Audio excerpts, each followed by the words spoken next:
Hello everyone, my name is Gabby and it's time for another episode of Tropes, Shonen and Dragon Ball.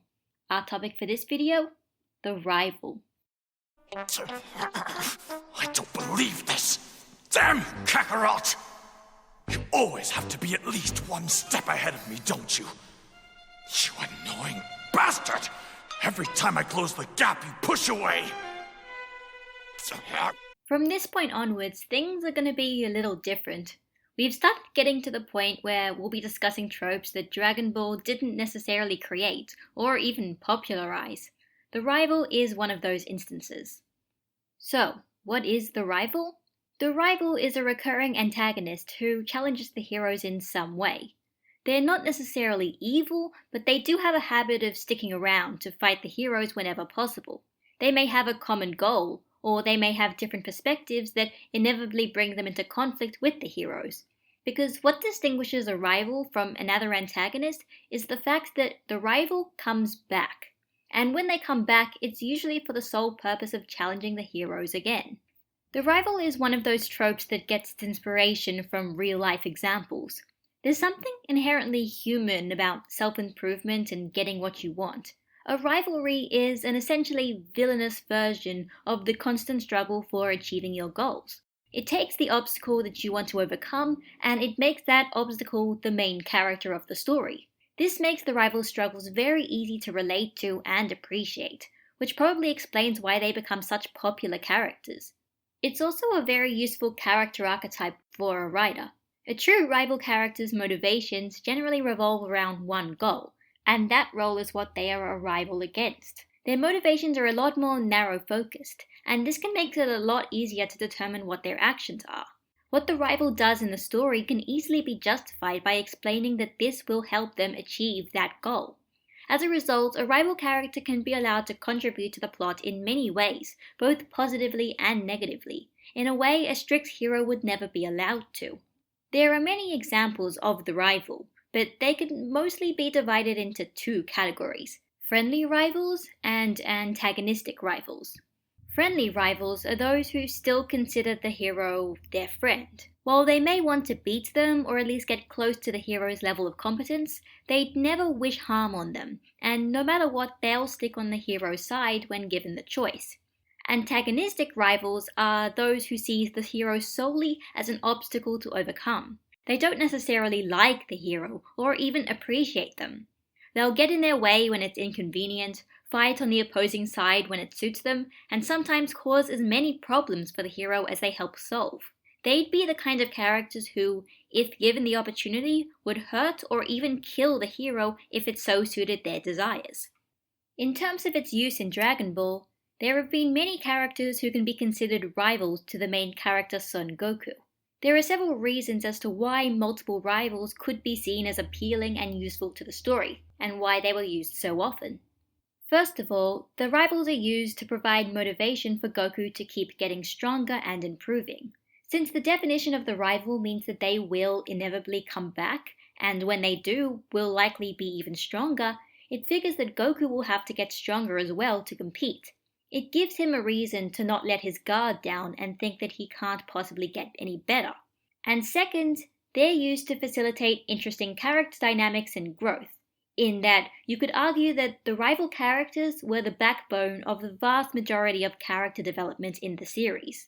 With some exceptions, rivals in the story of Dragon Ball followed very clear character arcs, progressing from strictly antagonistic rivals to eventually becoming friendly rivals and sometimes even just friends. This progression from antagonistic to friendly pervaded the entire series from start to finish.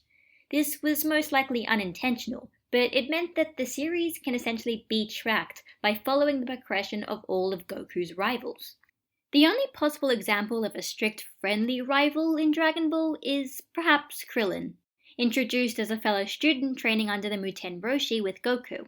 While Krillin initially tries to trick Goku, this antagonistic attitude is mellowed out within a few chapters, with no significant moment occurring to trigger this change. But in terms of the antagonistic rivals, these characters start off as enemies or obstacles to Goku in some way, and after the first encounter with the protagonist, they inevitably stick around. The first antagonistic rival in the series was Yamcha, whose goal was to obtain the Dragon Balls, something Goku was responsible for gathering, which brought them into conflict. After the Dragon Balls are collected, Yamcha ends up becoming a member of the supporting cast, and once the series progressed to its martial arts theme, Yamcha ends up fighting alongside Goku in different situations. Later in the series, we get the introduction of Tenshinhan, who comes into conflict with Goku due to their shared desires to win the 22nd Tenkaichi Budokai.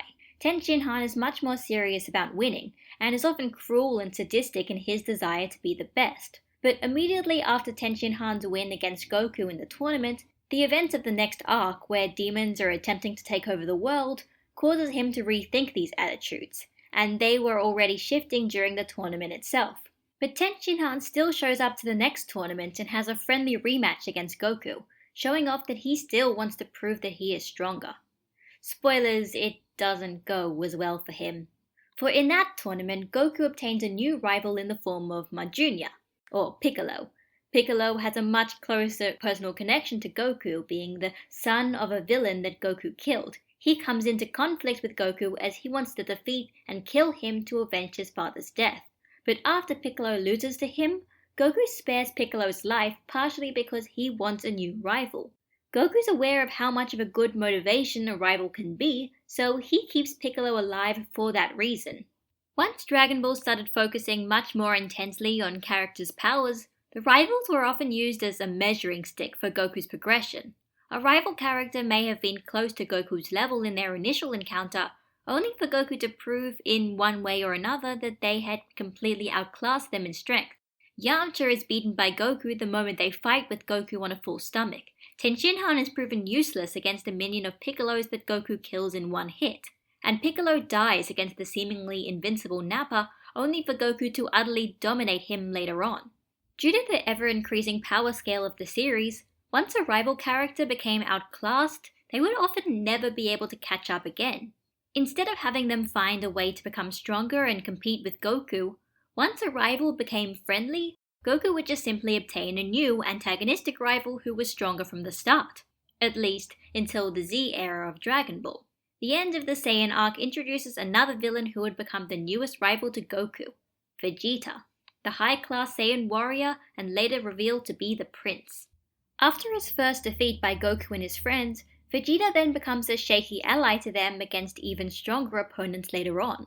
Like other rivals, even after Vegeta gets his own power boosts, Goku still manages to outclass Vegeta and obtain more successful power-ups of his own, culminating in Goku being the first to achieve the legendary state of Super Saiyan.